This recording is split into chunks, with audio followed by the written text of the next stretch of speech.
देखिए बच्चों, last lecture में हमने क्वेश्चन नंबर 7 किया था, ये वाला। तो मैं पहले इसी टाइप का एक और क्वेश्चन ले रहा हूँ, ठीक है, तब हम आगे बढ़ेंगे। क्वेश्चन नंबर 11 है, वो बिल्कुल इसी टाइप का है। देखिए फिर से नीचे क्या आ रहा है, एक्स स्क्वायर प्लस 1। उस टाइम 7वें सवाल में था केवल एक्स स्क्वायर, और यहाँ पर क्या अटका दिया इसने, -1। तो कोई प्रॉब्लम नहीं है। मैंने आपसे क्या कहा था, देखिए भाग कब जाएगा ऊपर, जब कम से कम एक्स स्क्वायर प्लस 1 दिखे। तो मैं क्या कर रहा हूँ, एक्स स्क्वायर -1, ये तो है ही है। इसमें क्या कर रहा हूँ मैं, +1 और -1। क्लियर। बस ये ट्रिक अब रट लो इसको, ये ट्रिक बार बार काम आने वाली है। क्लियर। अब मुझे ज़रूरत किसकी थी बच्चों, एक्स स्क्वायर प्लस 1 की थी कि नीचे क्या है, एक्स स्क्वायर प्लस 1। तो मैं इन दोनों को तो साथ में लिख दूंगा, लिख दिए। और -1 और -1 कितने हो गए, -2। और बटे में क्या आ गया बच्चों, बोलो यहाँ तक समझ में आया। क्लियर। अब सेपरेट कर दीजिए। तो जब मैं भाग लगाऊंगा, देखिए इसमें इसका भाग दूंगा तो कितना आएगा, 1। -2 में भाग लगाऊंगा तो क्या आ जाएगा, 2/x² + 1। क्लियर बच्चों। बस समाकलन कर दीजिए। देखिए 1 को अलग कर दीजिए, -2 इसको अलग कर दीजिए। ठीक है। देखिए 1 का समाकलन या dx का x होता है, 1 तो है ही नहीं कुछ, और dx का x माइनस, देखिए बच्चों 2 बाहर आ गया, और 1/1 + x² का क्या होता है, tan इनवर्स x, और आगे क्या है, +c लगा दीजिए। क्लियर बच्चों, आया समझ में। अब देखिए जो सवाल अपन ने छोड़े थे, क्वेश्चन नंबर 6, ए की पावर x डी, ये बड़ा घुमा के सवाल दिया है इसने पहली बार। ए की पावर x डी ए किसके सापेक्ष करवा रहा है, ये ए के सापेक्ष। तो ए यहाँ पर क्या हो गया बच्चों, चर हो गया ऑटोमेटिक, क्योंकि चर के सापेक्ष ही अवकलन हो सकता है और चर के सापेक्ष ही समाकलन। तो यहाँ बच्चों ए किसका काम कर रहा है, चर का। तो x कौन हो गया ऑटोमेटिक, अचर हो गया। देखिए कितना बढ़िया सवाल दिया उसने। ए तो यहाँ पर चर बन गया क्योंकि डी ए लिखा हुआ है, और एक्स ऑटोमेटिक क्या बन गया, अचर बन गया। तो कहने का मतलब एक्स तो चर है और ये अचर है, तो ये फॉर्मूला किस में चला गया, एक्स की पावर एन में। क्या सूत्र होता था बच्चों, एक्स की पावर n+1/n+1 प्लस सी। तो यहाँ पर क्या हो जाएगा बच्चों बताइए, ए की पावर, देखो यहाँ पर ए कौन है, ये एक्स, और एक्स कौन है, एन। ये जो एक्स है वो एन का काम कर रहा है, और जो ए है वो एक्स का काम कर रहा है। तो सूत्र क्या है, एक्स की पावर n+1, तो एक्स की पावर n+1, एन कौन है, एक्स प्लस सी। आया बच्चों समझ में, है ना मज़ेदार सवाल। देखिए इसने यहाँ डी ए लिख दिया, तो डी ए से हमें पता लगा कि भैया ए तो यहाँ पर क्या है, चर है, और जो पावर में एक्स दे रखा है वो इस बार क्या है, अचर है। तो कोई प्रॉब्लम नहीं है, हम जानते हैं चर की पावर अचर, ये वाला सूत्र है। यहाँ चर की पावर अचर का एक ही सूत्र है, कौन सा, एक्स की पावर एन। वहाँ पर क्या हो जाता है, एक्स की पावर n+1/n+1। तो यहाँ ए की पावर x+1/x+1। आया बच्चों समझ में। अगला देखिए कॉस स्क्वायर एक्स, और अपन में क्या रहा है, 1 + sin x। तो अभी तो अपन के पास कोई सूत्र नहीं है, ठीक है, तो इसको पहले सॉल्व कर लेते हैं। देखिए बिल्कुल आसान है। कॉस स्क्वायर एक्स के फॉर्मूले तो बहुत सारे हैं। कॉस स्क्वायर एक्स को लिख सकता हूँ मैं 1 - sin² x, सर्व समीका से, सब जानते होंगे। क्लियर बच्चों। अच्छा अब ध्यान से देखिए, ये बन गया 1 - sin², बन गया a² - b²। देखिए 1 को तो लिख सकता हूँ मैं 1 का स्क्वायर, कोई फर्क नहीं पड़ेगा। ये बन गया a² - b²। क्या सूत्र है बच्चों, a + b into a - b dx, बटे में क्या है, 1 + sin x, और ये पूरा का पूरा कैंसिल। अब क्या बचा बच्चों, 1 - sin x बचा। तो बीच में माइनस आ रहा है तो प्रॉब्लम ही नहीं है, दोनों को अलग अलग कर दीजिए। देखिए 1 का तो हो गया x, माइनस का माइनस, और साइन एक्स का होता है -cos x, और प्लस सी। तो बच्चों यहाँ से क्या आ गया, x minus plus cos x plus C. देखिए साइन एक्स का अवकलन तो होता है प्लस के cos x, लेकिन समाकलन क्या होता है, -cos x। तो आपको कहीं भी गड़बड़ नहीं करनी है, ठीक है ना। अपकलन और समाकलन में कन्फ्यूजन नहीं होना चाहिए। क्लियर बच्चों। देखिए एक लाइन का आंसर है सेक एक्स और इन टू में क्या है सेक एक्स प्लस 10x। कुछ मत कीजिए, पहले इनको गुणाई करा लेते हैं। तो क्या आ जाएगा sec into sec sec square plus sec into 10 sec x 10x। ठीक है बच्चों, दो पद आ गए, ये पहला पद फिर प्लस दूसरा पद, दोनों का अपन कर सकते हैं। देखिए सेक स्क्वायर एक्स का होता है 10x हो गया, प्लस सेक एक्स 10x, इसका क्या होता है सेक एक्स, और प्लस का क्या लगा दो सी। आंसर आया समझ में। अगला देखिए sine inverse x plus cos inverse x D x. देखिए ये फॉर्मूला भी मैं आपको लिखा चुका हूँ।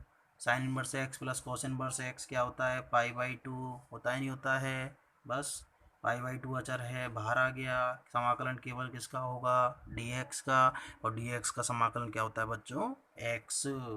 तो देखिए पाई/2 dx का x और प्लस का c। आंसर। अगला देखिए टेन स्क्वायर एक्स का समाकलन कैसे किया जाता है। देखिए अपकलन में तो केवल मानक के सूत्र पढ़ने हैं और किसी भी तरह का फंक्शन दे दे एक ही मेथड लगता है। यहाँ सारे सवालों के अलग अलग मेथड हैं। जैसे टेन स्क्वायर एक्स का समाकलन अलग मेथड है, 10x का अलग मेथड है, साइन एक्स का अलग है, साइन स्क्वायर का अलग है, साइन क्यूब का अलग है। वो सब हम धीरे धीरे पढ़ते जाएंगे। तो देखिए बच्चों, और इनको नोट जरूर करते जाना। देखिए टेन स्क्वायर एक्स का समाकलन कैसे करें, तो इसके लिए एक ही ट्रिक है, सर्वसमीका सबने पढ़ी है कि 1 प्लस टेन स्क्वायर एक्स क्या होता है सेक स्क्वायर एक्स। तो मुझे बताइए टेन स्क्वायर एक्स की वैल्यू क्या आ सकती है। 1 को अगर मैं इधर भेज देता हूँ तो ये आ गया टेन स्क्वायर एक्स बराबर सेक स्क्वायर एक्स माइनस 1, और ये वैल्यू मैं यहाँ पर रख रहा हूँ सेक स्क्वायर एक्स माइनस 1। देखिए ये क्यों रखी है, क्योंकि मुझे सेक स्क्वायर एक्स का आता है, मुझे 1 का समाकलन भी आता है। तो सेक स्क्वायर एक्स इनको अलग अलग कर दो D X minus 1 D X. Sec square X का जानते ही हो बच्चों 10x, 1 का भी जानते हो x प्लस सी। आंसर। देखिए कितना इजी रह गया। बिल्कुल सेम फंडा है अगले सवाल का। अगर कॉट स्क्वायर एक्स दे रखा है तो अब तो आप कर सकते हो। देखिए 1 प्लस कॉट स्क्वायर एक्स क्या होता है कोसेक स्क्वायर एक्स होता है। तो कॉट स्क्वायर एक्स की वैल्यू क्या हो जाएगी बच्चों कोसेक स्क्वायर एक्स माइनस 1 रख दीजिए कोसेक स्क्वायर एक्स माइनस 1। अभी क्यों रखी है, क्योंकि मुझे पता है कोसेक स्क्वायर एक्स का समाकलन क्या होता है। देखिए इनको मैं अलग अलग कर देता हूँ। तो कोसेक स्क्वायर एक्स का होता है माइनस कॉट एक्स, माइनस का माइनस 1 का होता है एक्स प्लस सी। आंसर। तो बच्चों समाकलन बेहद ईजी है, मानक सूत्र याद कर लीजिए। 9.1 आपकी बिल्कुल आसान है, फिर धीरे धीरे लेवल बढ़ेगा, ठीक है, लेकिन समझ में पूरा आएगा अगर आप बार बार इसको रिवाइज करते हो तो। देखिए बच्चों इन दोनों का एक मिक्स सवाल दे रखा है, पहले वो करवा रहा हूँ 15वां। अभी अपने पढ़ा था टेन स्क्वायर का भी जानते हैं हम और कॉट स्क्वायर का भी। तो कैसे करोगे, देखिए दोनों को सेपरेट कर दीजिए। टेन स्क्वायर एक्स भाई बीच में माइनस है तो कोई प्रॉब्लम नहीं है, और कॉट स्क्वायर एक्स, और दोनों का करना जानते हैं। कैसे जानते हैं, टेन स्क्वायर एक्स को अपन ने अभी क्या लिखा था सेक स्क्वायर एक्स माइनस 1, ये कंप्लीट। कॉट स्क्वायर को क्या लिखा था कोसेक स्क्वायर माइनस 1, ये कंप्लीट। क्लियर। अब दोनों का जानते हैं हम। देखिए पहले इसका कर लेते हैं। तो सेक स्क्वायर एक्स का क्या हो जाएगा 10x और माइनस 1 का x हो गया, माइनस कोसेक स्क्वायर एक्स का माइनस कॉट एक्स और माइनस 1 का माइनस एक्स प्लस सी। इसको खोल लीजिए 10x minus X minus minus plus cot X minus minus plus X, X से एक्स गया, ये अपना आंसर आ गया। आया बच्चों समझ में, बिल्कुल इजी था। अगला देखिए बच्चों, देखो आपने शुरू से खूब क्वेश्चन हल किए हैं। ये अपॉन में जब रूट आता है तो हमारे दिमाग में एक मेथड आ जाता है परमेयकरण। आता है नहीं आता है बच्चों। तो मैं भी यहाँ क्या कराऊँगा, परमेकरण करा देता हूँ। देखिए √1 + x ये दे रखा है, तो मैं ऊपर नीचे मल्टीप्लाई किससे कराऊँगा, यहाँ माइनस आ रहा है तो प्लस से करा दूँगा। अच्छा ऐसा गुणा क्यों कराते हैं, ताकि नीचे क्या बन जाए, स्क्वायर बन जाए और रूट कैंसिल हो जाए। देखिए ऊपर क्या बचा, ये ऊपर बचा dx बटे बन गया a+b × a-b, तो a², तो देखिए √1 + x का स्क्वायर करना है। देखिए a² - b², a+b × a-b वाला सूत्र लगाया, क्या बन गया, a² - b²। अब देखिए ऊपर क्या चल रहा है, √1 + x + √x बटे, अच्छा इसको खोलते हैं अपन, तो 1 + x आया, -x आया, x से x गया, नीचे क्या बचा 1, मतलब नीचे वाला सब कुछ खत्म, तो ऊपर केवल रह गया √1 + x + √x। और देखिए अब तो बिल्कुल सिंपल सवाल हो गया, बटे वाली चीज़ तो ख़त्म हो गई। अब इन दोनों को सेपरेट कर दीजिए। देखिए 1 + x का रूट मतलब आधी पावर प्लस x की आधी पावर, अलग अलग कर दिया। अच्छा इसका सूत्र क्या पढ़ लिया अपन ने, x की पावर n का एक जोड़ दीजिए, तो एक जोड़ा तो 3/2 बटा 3/2 प्लस c तो आएगा ही। सेम जो x की पावर n यहाँ लगाया है, तो 1 + x पे भी कोई फ़र्क नहीं पड़ेगा, 1 + x भी उसी सूत्र से काम करेगा जो x कर रहा है, मतलब x की पावर n वाला। तो 1 + x की पावर भी क्या हो जाएगी, 3/2 अपॉन 3/2, ये आंसर हो गया। आ रही बच्चों का समझ में। जैसे देखिए x का अवकलन क्या होता है, 1, और 1 + x का क्या होता है, 1, 2 + x का क्या होता है, 1, 3 + x का 1। तो इसी प्रकार x की पावर n, 1 + x की पावर n, कोई फर्क नहीं पड़ेगा। क्लियर, क्यों नहीं पड़ेगा वो भी डिटेल में आ जाएगा, अभी 9.2 में आएगा, पर अभी अपन केवल मानक सूत्रों पर चर्चा कर रहे हैं। ठीक है बच्चों, देखिए बच्चों एक और सवाल लेते हैं परिमेयकरण का। देखिए नीचे क्या आ रहा है, 1 + sin x, ऊपर आ रहा है sin x। एक मेथड तो आप पुराना भी लगा सकते हो, क्या मैंने आपको बताया था कि नीचे वाला बना लो ऊपर, कैसे, ऊपर किसकी कमी है, प्लस में 1 की कमी है, तो एक जोड़ दो एक घटा दो और सेपरेट कर दो। क्लियर, या फिर डायरेक्ट आप परिमेयकरण भी करा सकते हो। ठीक है, तो देखिए बच्चों sin x upon 1 + sin x ये अपन को दिया हुआ है। परिमेयकरण में मैं क्या कर दूंगा, 1 - sin x और 1 - sin x का गुणा कर दिया। क्लियर बच्चों यहाँ तक। अच्छा आगे बढ़ते हैं। देखिए ऊपर क्या रह गया, sin x, और इनटू में आ गया 1 - sin x dx, और बटे में क्या आ गया बच्चों, a + b × a-b, a² - b²। आगे बढ़ते हैं। देखिए गुणा कीजिए sin x को, तो sin x और sin × sin, sin², और नीचे क्या आ गया बच्चों, 1 - sin² क्या होता है, cos²। और मैं अब दोनों को सेपरेट कर देता हूँ, तो देखिए sin x के नीचे कौन आ गया, cos²x, माइनस sin² के नीचे कौन आ गया, cos²x। क्लियर। देखिए यहाँ ऐसा किया क्यों, बच्चे सोच रहे होंगे बच्चों यहाँ 1 + sin x का हम करते क्या, कुछ नहीं कर पाते ना, तो भाग लग रहा है। लेकिन जब इसको मैंने परिमेयकरण कराया तो ये जो दो पद थे वो एक रह गया, देखिए, और एक पद का अपन आराम से भाग दे सकते हैं, तो मैंने दे दिया। क्लियर, तो भाग लग भी जाएगा। देखिए कैसे, साइन और बटे में क्या है बच्चों, देखो मैं आपको थोड़ा डिटेल से बता देता हूँ कि बार बार काम आएगा, ध्यान रख लीजिएगा इस टर्म को। साइन बटा cos² कहीं भी आए तो क्या लिखना है, देखिए साइन बटा cos² आए, ये cos² है तो मैं इसको लिख रहा हूँ cos x गुणा cos x माइनस, अच्छा ये बन गया sin² बटे cos² क्या होता है, tan²। इसका तो समाकलन आपने पढ़ लिया, ये तो आप जानते हो। अच्छा इधर आ जाओ, देखिए बच्चों साइन बटा कॉस तो क्या बन गया, टेन, बोलो बना है नहीं बना, और बटे वाला जो कॉस है अगर ये ऊपर जाएगा तो क्या हो जाएगा, सेक। तो अब से आप डायरेक्ट याद रखोगे इसको कि साइन एक्स बटा cos² अगर आपको दिखता है तो वो चीज़ क्या है, टेन एक्स सेक एक्स, या सेक एक्स टेन एक्स, कुछ भी बोल लीजिए। क्यों बना, क्योंकि देखिए cos² के दो पार्ट कर दिए मैंने, cos गुणा cos, तो एक cos ने तो क्या बना दिया, साइन बटा cos मिल के टेन, और बटे वाला कॉस ऊपर चला गया तो क्या बन गया सेक, माइनस इसका आप जानते हो टेन स्क्वायर का याद हो गया होगा, क्या लिखते हैं इसको, पहले लिखते हैं इसको sec square X minus one. Clear, आगे चलिए। देखिए सेक एक्स टेन एक्स का समाकलन जानते ही हो, direct sec X complete minus, देखिए माइनस आ रहा है इसलिए कोष्टक लगा लिए, पहले सबसे पहला काम कोष्टक। अच्छा सेक स्क्वायर एक्स का हो गया टेन एक्स, माइनस का माइनस और वन का हो गया एक्स और प्लस का सी। तो यहाँ से आंसर आ गया सेक एक्स माइनस का ten x minus minus plus का एक्स प्लस सी। क्लियर बच्चों।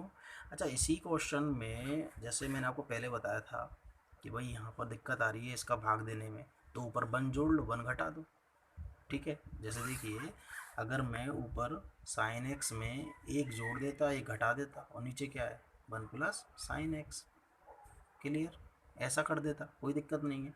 और फिर मैं क्या करता इसको तो अलग रखता इसको अलग रखता, अब मैं सेपरेट करता तो क्या आता बच्चों, इसमें इसका भाग दिया वन माइनस क्या आता,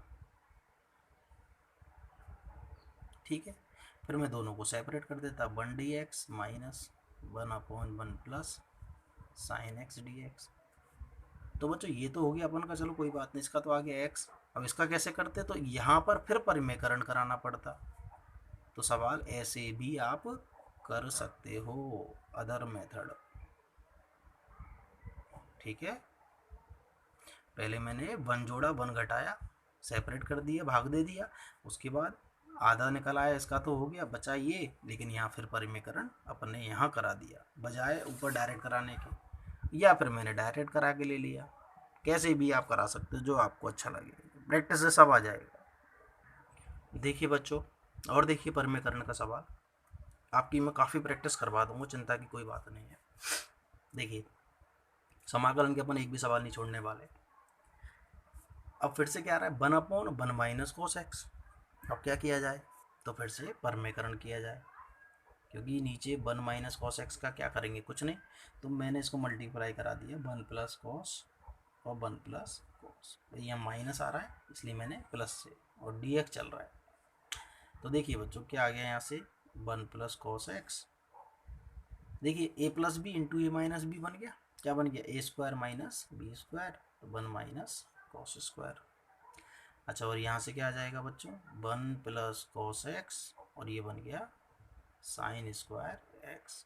तो कहने का मतलब जो यहाँ दो पद थे वो मैंने एक पद बना दिया है, और अब मैं भाग दे सकता हूँ, देखिए बच्चों तो भाग दूंगा मैं वन में भाग दे दिया, प्लस डायरेक्ट अलग भी कर सकता हूँ कॉस में भाग दे दिया, क्लियर। अच्छा ये तो बन गया तुम्हारा कॉस एक स्क्वायर एक्स, साइन स्क्वायर को अगर मैं उल्टा करूँगा तो क्या बन जाएगा कोसेक स्क्वायर एक्स, इसका समाकलन क्या होता है माइनस कॉट एक्स, ये तो अपन जानते हैं। अच्छा बच्चों जैसे वहाँ पर एक बात सीखी थी मैंने, अपन ने सीखी थी साइन बटा कॉस स्क्वायर, यहाँ क्या है कॉस बटा साइन स्क्वायर, तो देखो इसको कैसे लिखते हैं सेम वैसे ही, साइन स्क्वायर को मैं लिख दूंगा साइन एक्स गुणा साइन एक्स, लिख दिया। देखिए इसका तो समाकलन हो गया माइनस कॉट एक्स, छोड़ दीजिए इसको, तो आगे बढ़िए। देखिए ये कॉस बटा साइन क्या बन गया बताओ, कॉसेक, सॉरी कॉस बटा साइन क्या बन गया कॉट, और ये साइन ऊपर जाके क्या बन गया बच्चों कॉसेक।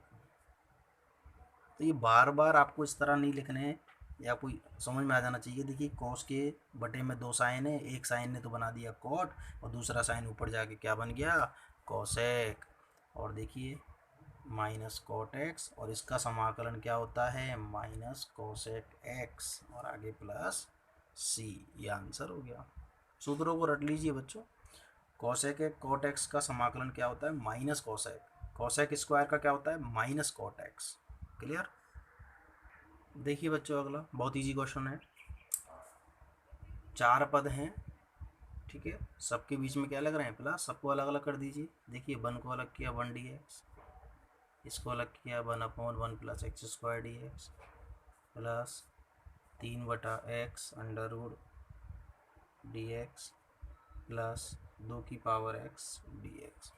और देखिए सारे सूत्र में आते हैं, वन का हो गया x plus one upon one plus X square, tan inverse x plus, देखिए ये 3 तो आ गया बाहर और 1 अपॉन क्या रह गया, ये X root X square minus 1 plus 2 की पावर एक्स, ये कौन सा फॉर्मूला गया बच्चों, ए की पावर एक्स। ए की पावर एक्स का होता है ए की पावर एक्स बटे लॉग ए कौन है यहाँ पर 2, और प्लस सी लगा सकते हो अभी, तो आ गया x plus tan inverse x plus 3। और देखिए बच्चों ये काम में नहीं आया था अभी, ये होता है सेक इनवर्स एक्स का, किसका होता है, सेक इनवर्स एक्स का, प्लस 2 की power X upon log 2 plus ये कंप्लीट। ठीक है, इसको याद रख लेना, 1 upon X under root X square minus 1 का समाकलन क्या होता है, सेक इनवर्स एक्स।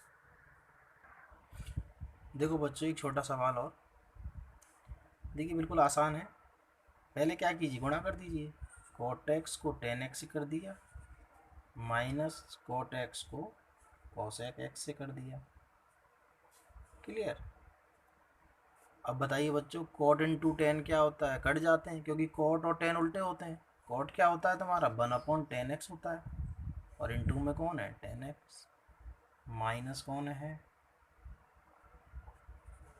देखिए 10 से 10 गया, बचा क्या 1 minus cot x cosec x, बस हो गया सवाल।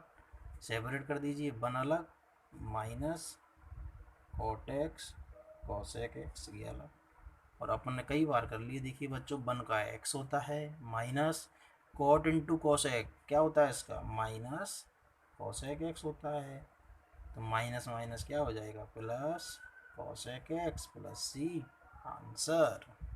क्लियर बच्चों। हेलो बच्चों, आगे बढ़ते हैं हम समाकलन के सवालों पर। 9.1 चल रही थी अपनी, 19 सवाल हो चुके थे। देखिए अगला सवाल 20वां आपके सामने दिया हुआ है, root X plus 1 upon root X का होल स्क्वायर। ठीक है, ये पावर कितनी है 2 है। कैसे करेंगे, देखो बच्चों पहले इसको सिंपल बनाओ, सिंप्लीफाई करेंगे, ये बन गया a प्लस बी का होल स्क्वायर। क्या सूत्र होता है, A square plus B square, B कौन है 1 upon root X plus 2ab। ठीक है बच्चों, इस तरह से। तो देखिए यहाँ स्क्वायर खोलोगे, रूट एक्स का होल स्क्वायर क्या रह गया, एक्स रह गया, प्लस 1 अपॉन रूट एक्स का होल स्क्वायर 1 अपॉन एक्स रह गया, प्लस ये दोनों कैंसिल हो गए, क्या बचा बच्चों 2। और देखिए तीनों टर्म प्लस में है, तो 3 टर्म हो गई, ये 3 पद हो गए, प्लस या माइनस में जुड़े होते हैं, तो अपन क्या करते हैं तीनों को सेपरेट कर सकते हैं। मतलब एक्स का अलग से कर दूंगा मैं, 1 अपॉन एक्स का अलग से कर दूंगा, प्लस 2 का अलग से कर देंगे। ठीक है, तो x का क्या हो जाएगा बच्चों, देखिए x की पावर कितनी है 1, तो x की पावर n के सूत्र से क्या हो जाएगा, 1 जोड़ दीजिए तो कितनी हो जाएगी 2, और जो ऊपर आया वही नीचे भाग दे दीजिए।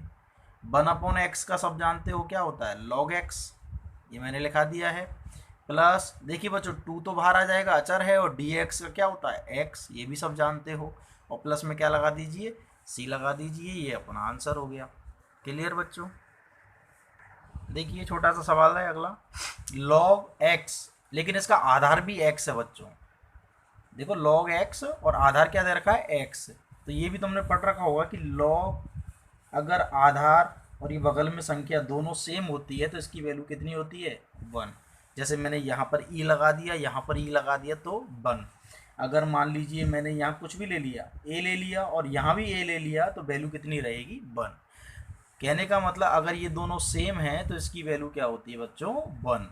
और आगे क्या है dx, तो 1 तो कुछ भी नहीं है, और dx का क्या होता है बच्चों x, और प्लस का c, ये अपना आंसर हो गया।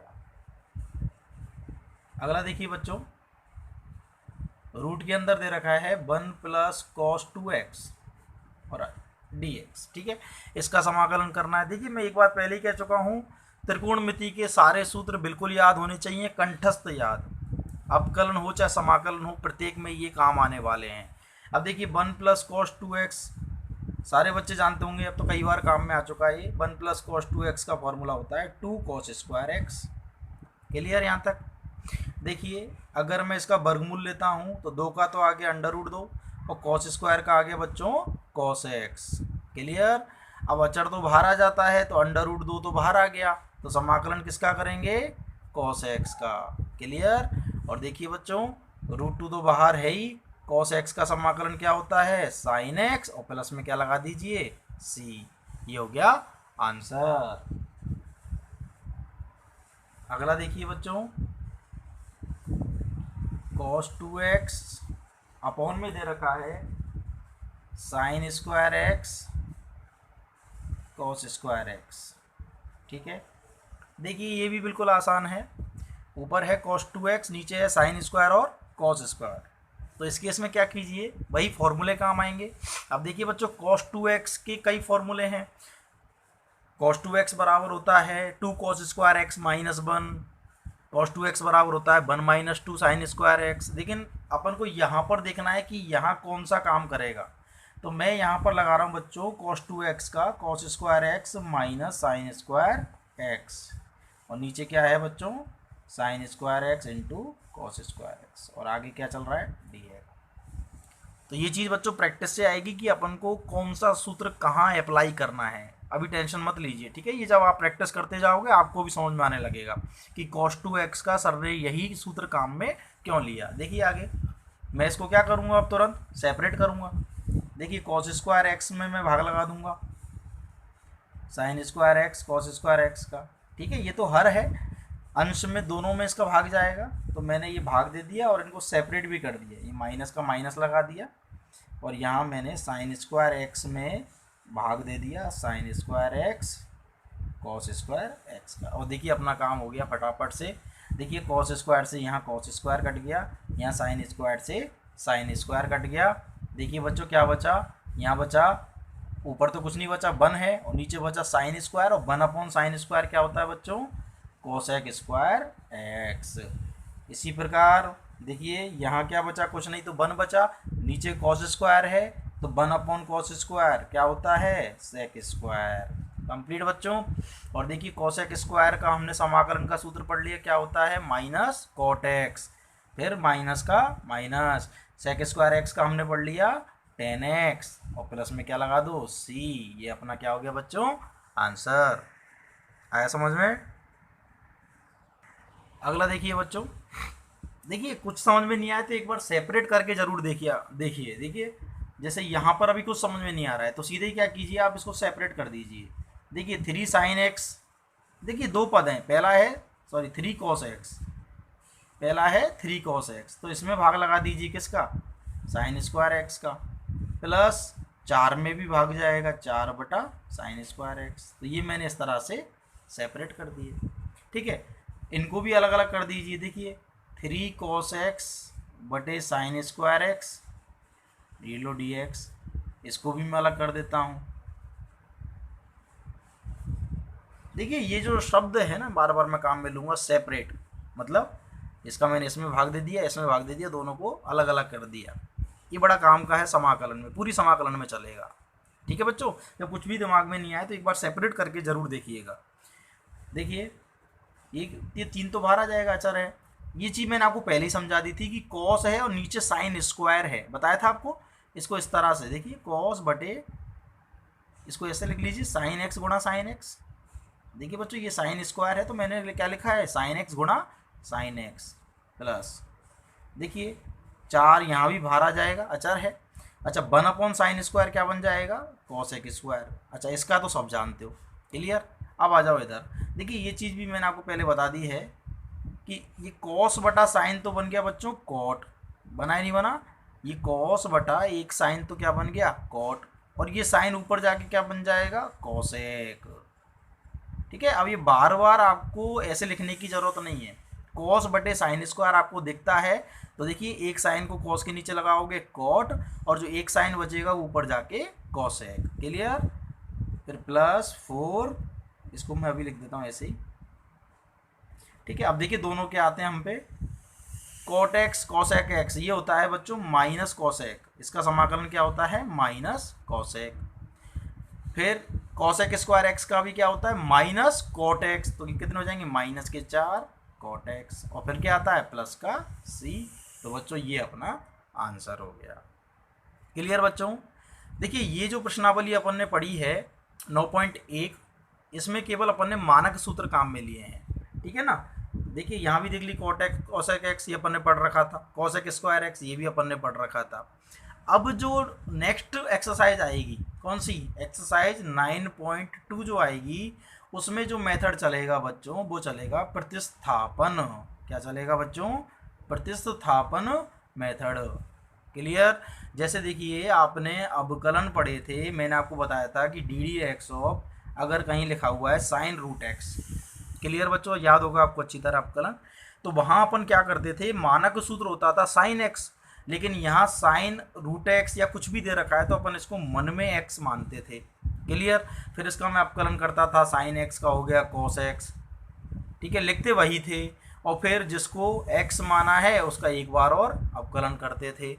कब तक अवकलन करते थे? जब तक मानक सूत्र ना मिल जाए। अब देखिए यहाँ मानक सूत्र मिल गया x की पावर n वाला, तो यहाँ कुछ भी मानने की ज़रूरत नहीं है, इसका अवकलन हो गया 1/2 रूट एक्स, तो ये अपना आंसर हो जाता था।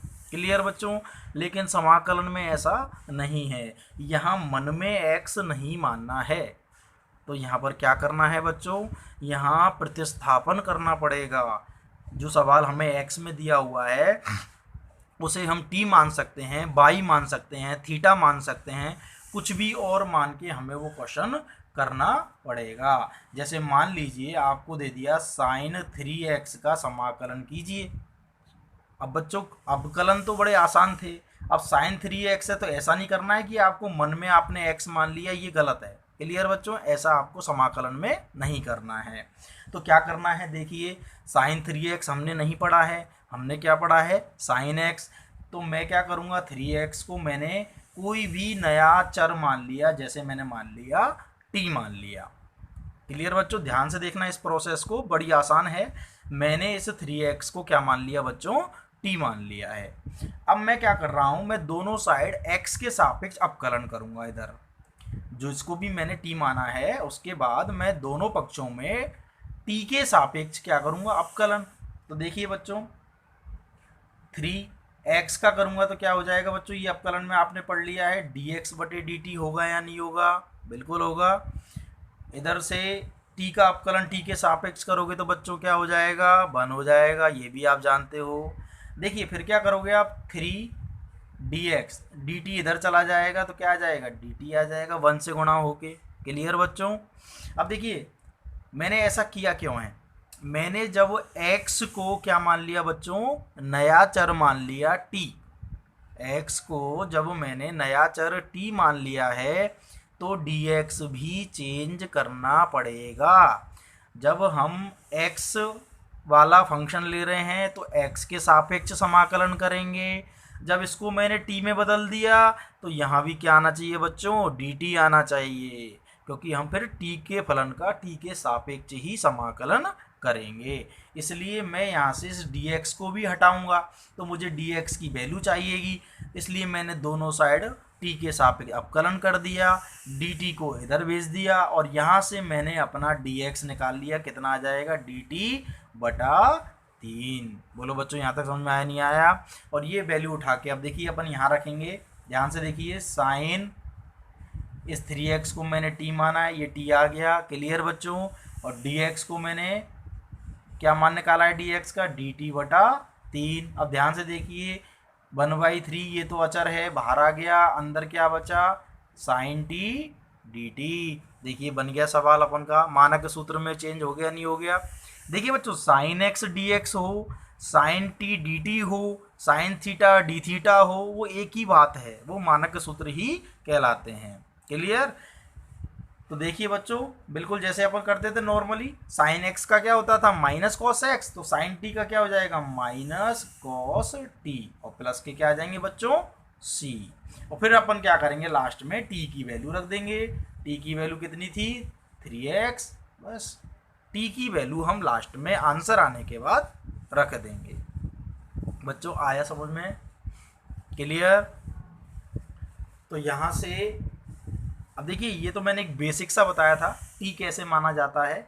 चलिए और सवाल करते हैं, एक छोटा सा एग्जांपल और लेता हूँ। जैसे मान लीजिए आपको अवकलन करना है cos 2x प्लस 5 का। क्लियर बच्चों? अब देखिए मैंने क्या पढ़ाया था, cos x पढ़ाया था मानक सूत्र में। अब x तो नहीं दिख रहा तुम्हें, कुछ और दिख रहा है, तो मतलब उसको अपन को क्या मानना पड़ेगा, t मानना पड़ेगा। तो मैंने 2x प्लस 5 को क्या मान लिया बच्चों, t मान लिया। देखो t जब x को तीसरा कोई चर ले लिया है t, जब मैंने x को जब t मान लिया है पूरी तरह से, तो सवाल के अंदर कहीं भी मुझे फिर x नहीं दिखना चाहिए। क्लियर बच्चों? dx की जगह मुझे dt दिखना चाहिए, और यदि कहीं और भी x पड़ा हुआ है तो पूरा का पूरा चेंज किस में करना है, t में करना है। मुझे फिर सवाल में x नहीं दिखना चाहिए। ये बात समझ में आई बच्चों? अब हम क्या करेंगे, पहले तो हम मान लेते हैं, ये मान लिया। उसके बाद बच्चों आपको क्या करना है, दोनों पक्षों में t के सापेक्ष अवकलन। देखिए बिल्कुल आसान होता है।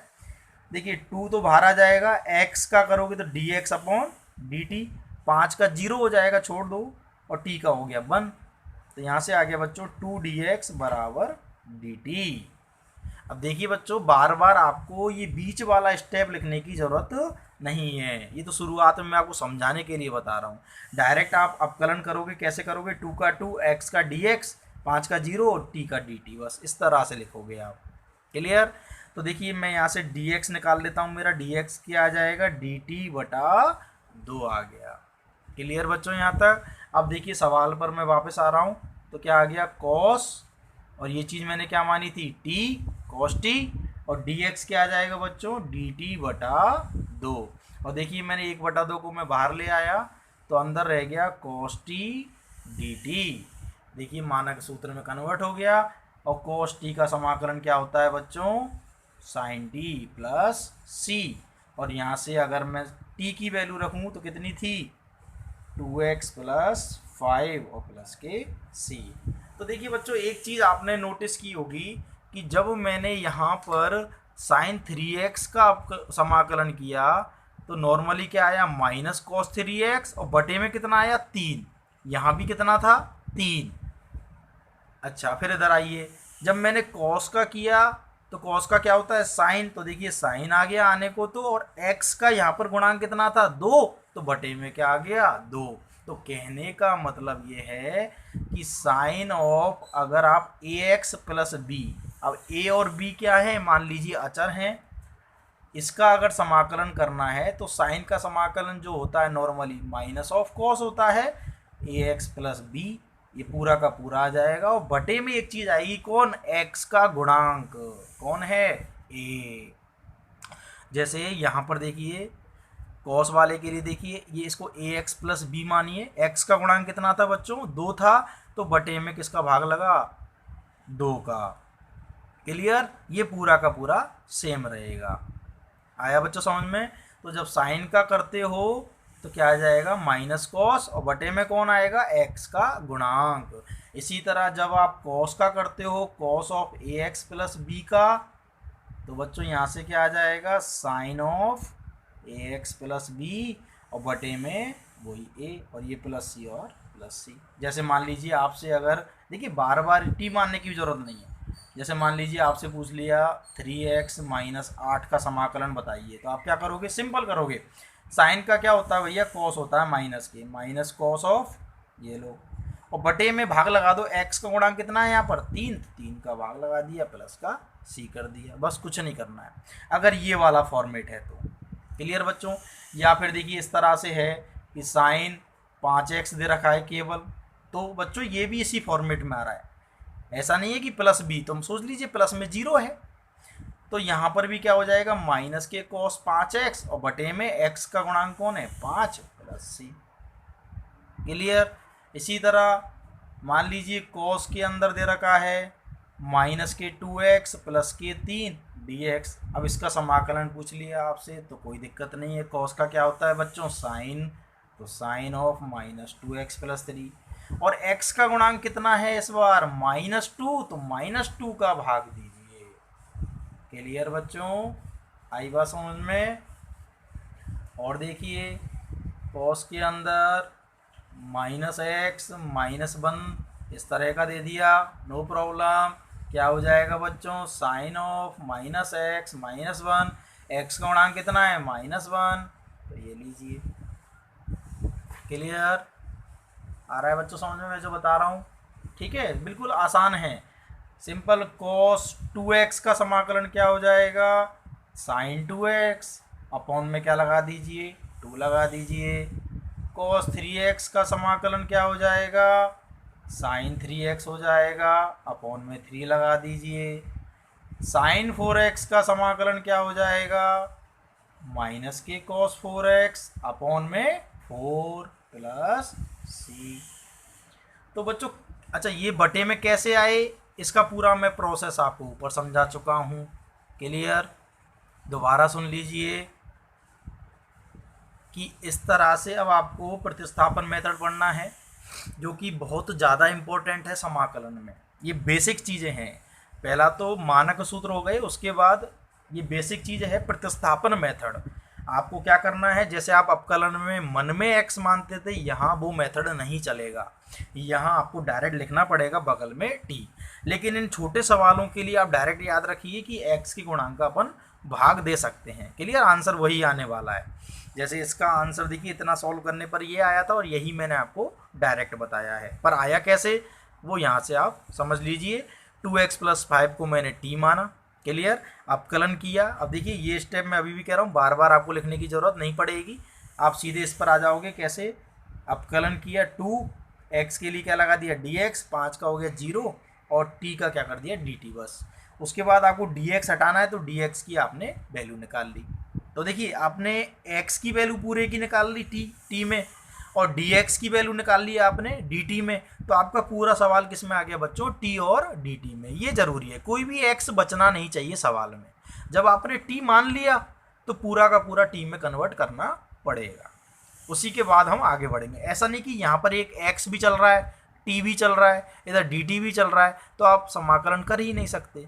क्लियर, x का फंक्शन है तो x के सापेक्ष करोगे, t का फंक्शन है तो t के सापेक्ष करोगे, दोनों को एक साथ लेकर आप नहीं चल सकते। क्लियर बच्चों। इसी प्रकार देखिए बच्चों, मान लीजिए e⁻3x का समाकलन करना है। देखिए अपकलन में तो बिल्कुल आसान था, e⁻3x का e⁻3x और 3x का 3 गुणा में आता था, यहाँ भाग में आता है। आ रही बात समझ में, मतलब इसका आंसर जो होने वाला है वो डायरेक्ट ये आएगा, e⁻3x और x के गुणांक का क्या दे दीजिए, भाग दे दीजिए, प्लस c। अब कैसे आया देखिए, e⁻x पढ़ा है अपन ने, तो क्या दे दिया इसने 3x, तो मैंने 3x को क्या मान लिया t। फिर मैंने क्या कहा, डायरेक्ट अपकलन कीजिए। देखिए 3x का 3 हो गया, यहाँ dx लगा दीजिए अपकलन के बाद, और t का 1 हो गया, यहाँ dt लगा दीजिए फ्री, और यहाँ से dx की वैल्यू निकाल लीजिए। कितनी आ गई बच्चों, dt/3। तो अपन ने ये काम कर लिया। ये काम करने के बाद अपन सवाल में पहुँचे, तो देखिए e⁻3x की जगह मैंने t रख दिया और dx की जगह dt/3। 1/3 को मैं बाहर ले आया, क्या बचा बच्चों, et dt।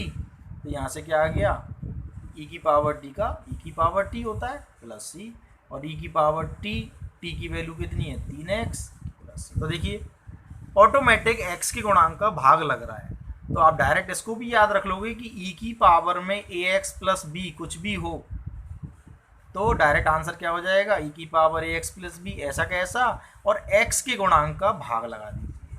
अब कलन में गुणांक आगे आता था, इसमें बटे में आता है, बस ये याद रखिए। क्लियर, जैसे आपसे डायरेक्ट e⁻2x + 5 ये पूछ लिया जाए, तो सीधा ही क्या हो जाएगा, e⁻2x + 5 बटे कितना आ जाएगा 2 + c।